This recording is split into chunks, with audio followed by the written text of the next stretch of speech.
बिस्मिल्लाहिर्रहमानिर्रहीम, अस्सलाम वालेकुम, हेलो एवरीवन। उम्मीद करता हूँ आप सब खैरियत से होंगे।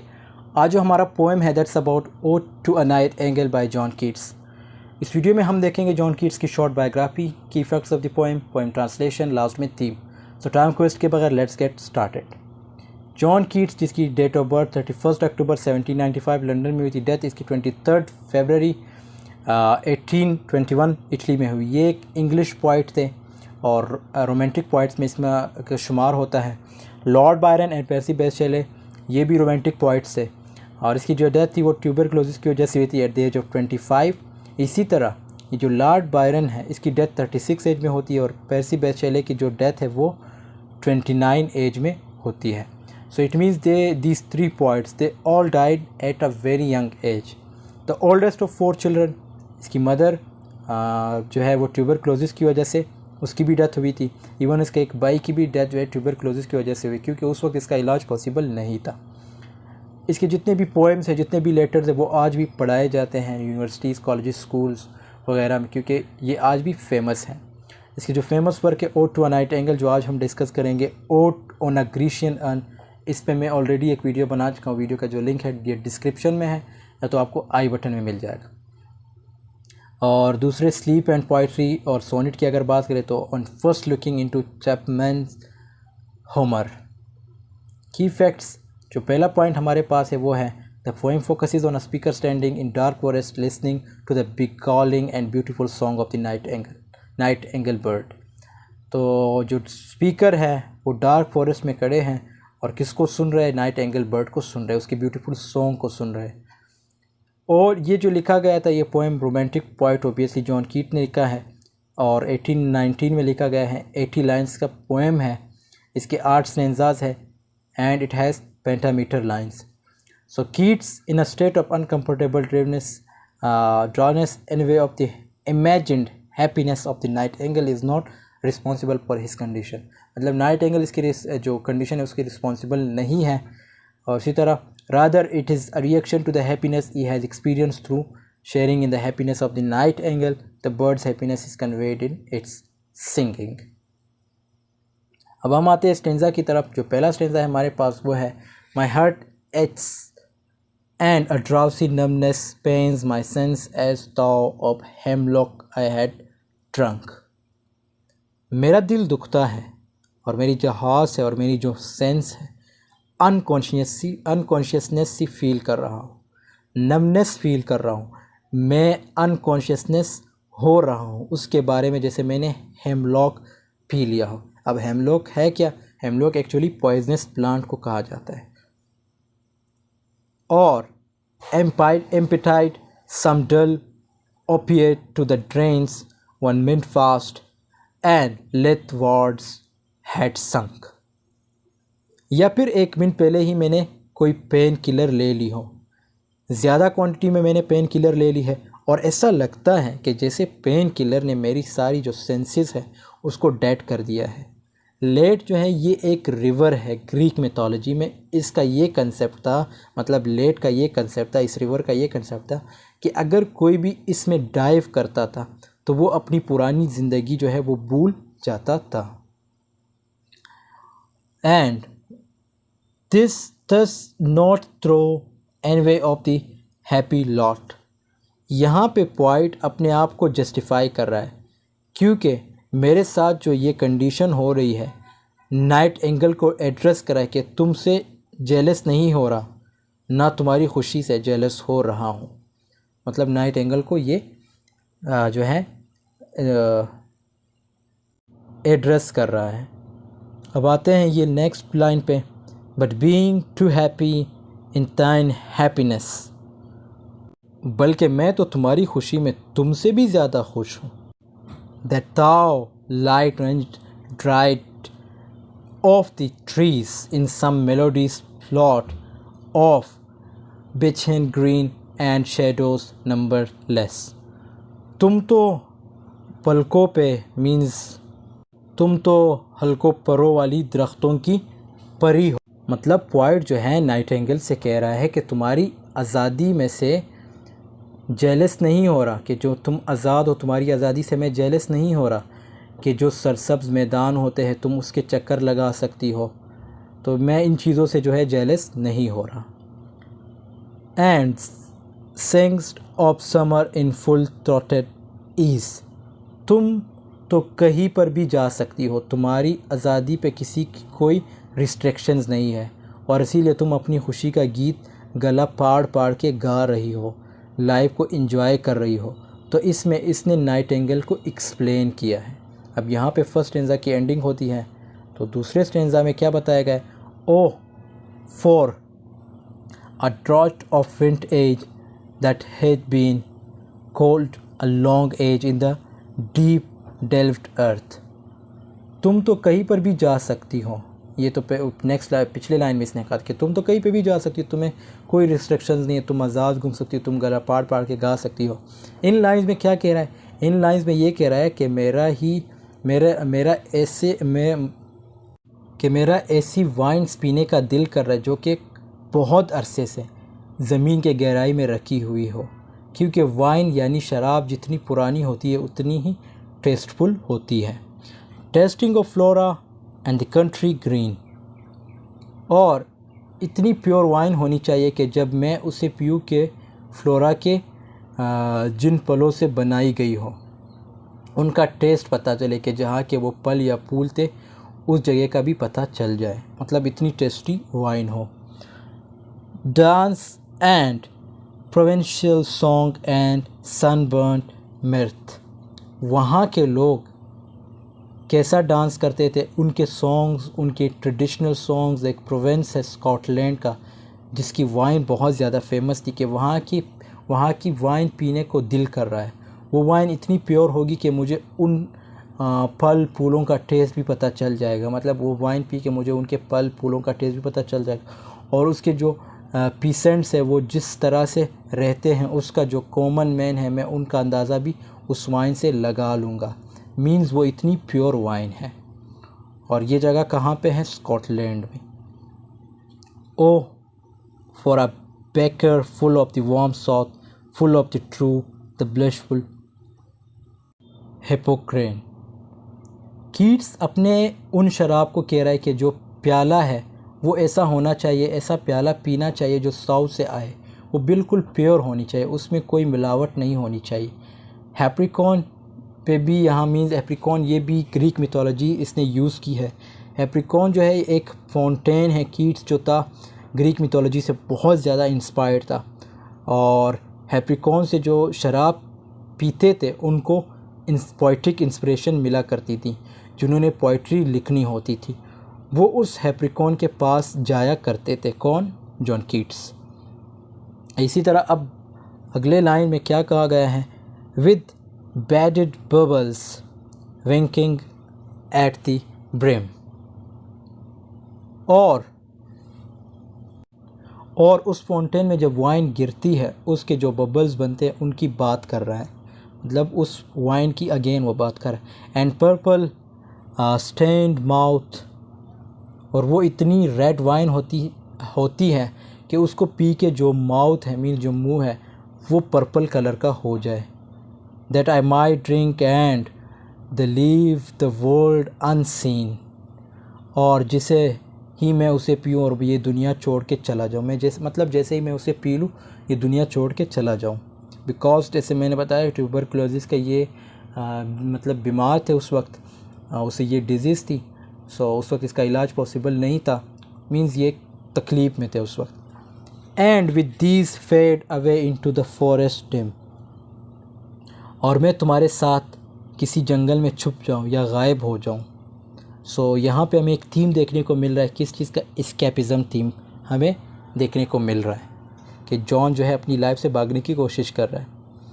स्ट्रेंजा 3 में क्या बताया गया है? Fade far away dissolve and quite forget what thou among the leaves has never known, कि मैं कहीं इतनी दूर चला जाऊं कि मैं वो सब भूल जाऊं जिसका तुम्हें अंदाज़ा ही नहीं।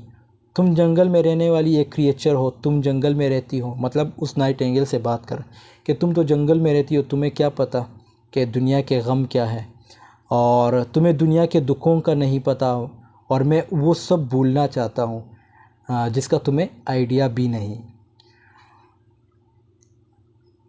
The weariness, the fever and the fret. Weariness का मतलब है वो थकावट, वो बीमारी, वो बुखार, और वो फ्रिट का मतलब है चिड़चिड़ापन। ये जो सब कुछ मैं जो सब कुछ मुझ में है, ये सब भूलना चाहता हूँ। Here where man sit and hear each other groan, कि यहाँ पे अगर कोई बैठते हैं मतलब तो वो सिर्फ दुख का ही तस्करा करते हैं। मतलब जब भी आपस में बैठते हैं तो दुख का ही तस्करा करते हैं और उनके पास कहने को कुछ नहीं होता। Where palsy shakes a few sad last grey hairs. Palsy का मतलब है पैरालाइज हो जाता है। जो बूढ़े लोग हैं वो अक्सर पैरालाइज हो चुके हैं। वीकनेस इतनी ज़्यादा है, खाने की जो चीज़ें वो बीमारियाँ इतनी ज़्यादा हैं कि जो बूढ़े लोग हैं वो पैरालाइज हो चुके हैं। Where youth grows pale and spectre thin and dies. और जो यूथ है वो इतनी पेल हो चुकी है और उनकी स्किन बहुत नाजुक हो गई है और वो वक्त से पहले मर रहे हैं। अब यहाँ पे जॉन कीट जो है अपनी बात भी कर रहा है, क्योंकि जॉन कीट जो है उसकी डेथ खुद 25 एज में हुई थी। और इसी तरह इसके जो दूसरे रोमांटिक पोइट्स में जैसे लॉर्ड बायरन, उसकी डेथ जो है 36 एज में हुई, means he was also young. And the other one like Percy Bysshe Shelley, उसकी डेथ जो है 29 एज में हुई थी। Where but to think is to be full of sorrow. और वो लोग, और अब जो लोग हैं वो गम और डिप्रेशन ले रहे हैं। मतलब आजकल के जो लोग हैं वो गम और डिप्रेशन ले रहे हैं। And leaden eyed despairs where beauty can't keep her lustrous eyes, और new love pine at them beyond tomorrow. जहाँ पे आंखें अपनी चमक खो बैठी हो, उनमें सिर्फ मायूसी हो, और ये जो दुनिया है उसमें ये सारा कुछ ख़त्म हो चुका है और ख़ूबसूरती वो भी शॉर्ट लाइन हो चुकी है। और कोई भी एक दूसरे से सच्चा प्यार नहीं करता, कि जो आज प्यार कर रहा है एक दूसरे से या तो वो मर जाएगा या उसकी खूबसूरती ज़्यादा देर तक नहीं रहेगी। हर चीज़ जो है शॉर्ट लिव होती जा रही है। मतलब सब कुछ जो है जल्दी जल्दी ख़त्म होता जा रहा है। सब फोर्थ स्टैंज़ा की बात करेंगे। फोर्थ स्टैंज़ा में क्या बताया गया है? Away away for I will fly to thee, और मैं बहुत दूर तुम्हारे साथ चला जाऊंगा। अब ये सब बातें किससे कर रहा है? नाइट एंगल से। Not charioted by Bacchus and his pards. Charioted कहते हैं जो बागी होती हैं। मतलब बेकेस जो था वाइन, गॉड ऑफ वाइन था। बेकेस कौन था? ये गॉड ऑफ वाइन था। कि मैं तुम्हारे साथ उड़ना चाहता हूँ, जाना चाहता हूँ। But on the viewless wings of poesy, मैं तुम्हारे साथ किस तरह उड़ना चाहता हूँ? अपनी पोइट्री के इमेजिनेशन से। मैं अपनी इमेजिनेशन के थ्रू तुम्हारे साथ उड़ना चाहता हूँ, ना कि शराब के नशे में। पहले इसने शराब का जिक्र किया था, अब यहाँ पे दोबारा ये शराब के नशे से हट के इमेजिनेशन की बात कर रहा है। Thou the dull brain perplexes and returns already with the tender is the night। हकीकत है कि ये जो मेरा ब्रेन है वो मेरा साथ नहीं देता, कि ब्रेन जो है वो मना कर रहा है। मतलब आपकी इमेजिनेशन जो है वो इतनी स्ट्रॉन्ग नहीं रहती कि उसमें जो डल ब्रेन जो है रुकावट बने। लेकिन मैं फिर भी तुम्हारे साथ जाऊंगा, और रात जो है वो बहुत गहरी है। And happily the queen moon is on her throne, और चाँद जो है वो अपनी तख्त पर बैठा हुआ है। उस वक्त उसकी रोशनी आसमान को रोशन कर रही है। क्लस्टर्ड अराउंड बाय ऑल हर स्टेरी फेस, और चाँद की सरफेस जो है क्लस्टर्ड है और उसको किसी ने सराउंड किया हुआ है। सितारों ने सराउंड किया हुआ है उस सितारों को। जॉन कीट्स है उसने क्या कहा है? परिया। सितारों को जॉन कीट्स ने परिया कहा है, और मून को जो है उसने क्वीन कहा है। But here there is no light, लेकिन जिस जंगल में ये नाइट एंगल के साथ गया हुआ है वहाँ जो है मतलब कोई रोशनी नहीं पहुँच रही। Save what from heaven is with the breezes blown, through verdurous glooms and winding mossy ways. यहाँ पे बहुत अंधेरा है, मतलब जिस जंगल में ये हैं वहाँ पे बहुत ज़्यादा अंधेरा है। यहाँ तो चाँद की रोशनी नहीं पहुँच रही, लेकिन जब हवा चलती है तो पत्ते हिलते हैं, दरख्त के ब्रांचेस हिलते हैं और उनसे फिर कुछ लाइट आ जाती है और दरख्तों के पत्ते भी ज़मीन पर गिर रहे हैं। फिफ्थ स्टेंजा में क्या होता है कि I can't see what flowers are at my feet. मैं नहीं देख सकता मेरे पाँव के नीचे कौन से फूल हैं। Nor what soft incense hangs upon the boughs. और ना ही मैं ये देख सकता हूँ कि कौन से खुशबूदार फूल अभी अपने टहनियों पर लगे हुए हैं। But in embalmed darkness guess each sweet. लेकिन उस फुल अंधेरे में ये गैस कर सकता हूँ कि कौन से फलों की खुशबू आ रही है। Where with the seasonable month endows the grass the thicket and the fruit tree wild. क्योंकि ये अभी मौसम बहार है, ये मौसम ही इस तरह का है कि इसमें फूल और पौधे ग्रीन होते हैं, वो ग्रो कर रहे होते हैं। तो ग्रास और झाड़ियाँ और ये जंगल जो जंगली दरख्त है वो भी लगे हुए हैं। White hawthorn and the pastoral eglantine. White hawthorn ये भी वाइट कलर का एक फूल होता है कि वो भी लगा हुआ है। पेस्ट्रोल कहते हैं रूरल साइड को, और एग्लेंटाइन भी ये एक फूल का नाम है, तो वो भी वहाँ लगा हुआ है। मतलब यहाँ पे ये फूलों की बातें कर रहा है। कौन कौन से फूल की बात की है इसने? वाइट हैथरॉन ये एक वाइट फूल है, इसी तरह एग्लेंटाइन ये भी एक फूल है, तो ये इन सब की बात कर रहा है। Fast fading wallets covered up in leaves. और उनसे भी खुशबू आ रही है, बिना देखे भी बता सकता है कि ये जो चीज़ें उसके इर्द गिर्द हैं। And the last three lines like and mid May's eldest child the coming musk rose full of dewy wine the murmurous haunt of flies on summer eves. मई के मिड में जो एक फूल है, जो मई की जान है, वो कौन सा है? मस्क रोज़। कमिंग मस्क रोज़ वो भी ग्रो कर रहा है और वो रस से भरा हुआ है, और उसको उस फूलों की खुशबू के साथ शहद की मक्खियों की आवाज़ भी सुनाई दे रही है, जो उस फूल के इर्द गिर्द गुनगुना रही हैं अपना शहद इकट्ठा करने के लिए। तो इस पूरे स्टेंजा में अपनी सेंसेस को यूज़ की है, और लास्ट लाइन में हेरिंग सेंस इस्तेमाल की है। किसने? जॉन कीट ने। सिक्स स्टेंजा की बात करें तो Darkling, I listen, and for many a time I have been half in love with easeful death. जंगल के अंधेरे में जब भी नाइट एंगल का सॉन्ग सुन रहा था तो काफ़ी दफ़ा मुझे ऐसा फील हुआ कि जो डेथ है दैट्स ईजी ऑप्शन। मुझे ज़िंदगी से ज़्यादा मौत से मोहब्बत फील होने लगी है। Called him soft names in many amused rhyme. और मैंने काफ़ी पोइम्स में डेथ को प्यार भरे नामों से बुलाया है। मीन्स पोइट जो जॉन कीट, इसके ज़्यादातर पोइम्स में आपको ये भी देखने को मिलेगा कि इसने डेथ्स को जो है प्यार भरे नामों से बुलाया है। तो ये ख़ुद भी यहाँ पे बता रहा है। To make into the air my quiet breath, और कि अब वो इस हवा में मेरी जो रूह है उसको भी उड़ा कर ले जाए। Now more than ever seems it rich to die. पहले से ज़्यादा अब मेरे दिल में एक विश है कि मुझे मौत जल्दी आ जाए।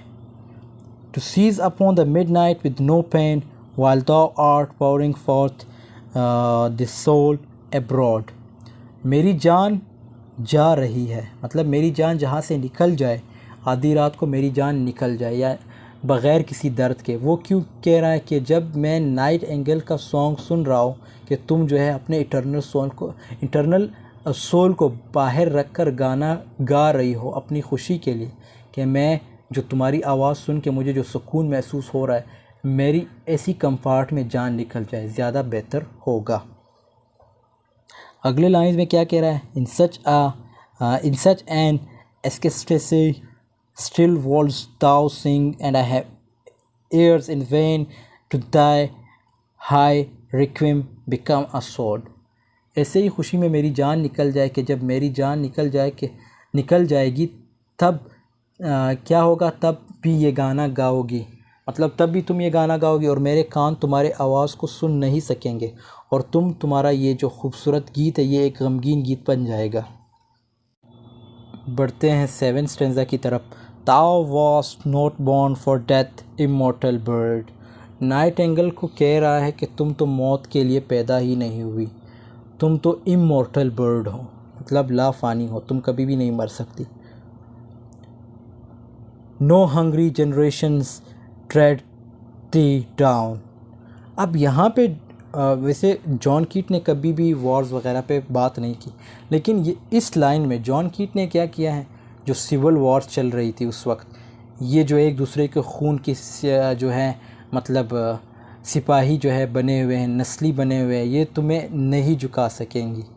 मतलब ये जो लोग एक दूसरे को झुकाने की कोशिश कर रहे हैं ये तुम्हें कभी भी नहीं झुका सकेंगे। किसको कह रहा है? नाइटिंगेल को, क्योंकि ये एक दूसरे को झुकाने में लगी हुई है, ये एक दूसरे को झुकाने में लगी हुई है, लेकिन तुम्हें कभी भी नहीं झुका सकेंगे। The voice I hear this passing night was heard. जो आवाज़ मैंने गुज़रती रात के साथ सुन रहा हूँ, मतलब नाइटिंगेल को सुन रहा हूँ। In ancient days by emperor and clown. ये तब भी सुना गया होगा, मतलब कदीम दिनों में बादशाहों और उनके मुलाजमों ने भी ये सुन के इंजॉय किया होगा। जो नाइटिंगेल की जो सॉन्ग है, जो आवाज़, वो बादशाहों और जो उसके मुलाजिम हैं उन्होंने भी सुना होगा, इस आवाज़ को इंजॉय किया होगा। Perhaps the self same song that found a path through the sad heart of Ruth when sick for home and she stood in tears and the alien corn. और शायद यही वो गाना है, शायद यही वो गाना है जिसने रुत के सैड हर्ट को कंपार्ट दिया हो, जब वो अपने घर के लिए उदास हो के, जब वो कौन की फसलों में जो है, मतलब कौन कहते हैं चली को, क्योंकि चली के फसलों में जाके वो रोया करती थी, वहाँ जाके रोया करती थी, घर से उदास होती थी। तो शायद यही तुम्हारा सॉन्ग था जो रुत को कंफर्ट दिया करता था। अब रुत क्या है?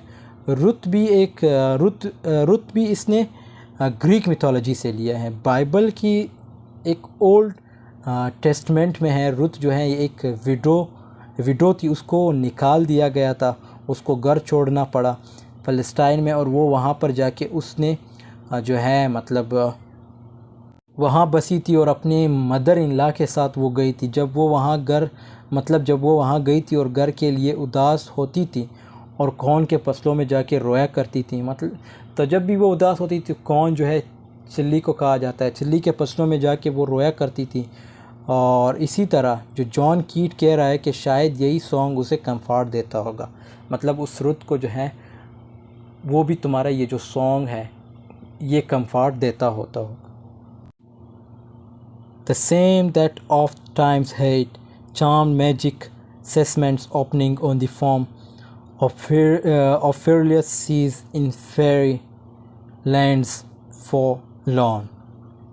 अब ये जो चार्म मैजिक सेगमेंट है, जो केलियों की खिड़कियाँ होती हैं, यहाँ सॉन्ग वहाँ भी सुना होगा। यही सॉन्ग वहाँ पे भी सुना होगा कि जहाँ पे जो परियाँ रहती हैं, परियों की देश में, कि जो समंदर की लहरें होगी, जो केलों की जो किले होते हैं, जो किलों की दीवारों को टच करता होगा, तो वो भी इस शोर को, मतलब इस शोर के बावजूद वो इस जो है सॉन्ग को सुन सकते होंगे, मतलब इग्नोर नहीं करते होंगे।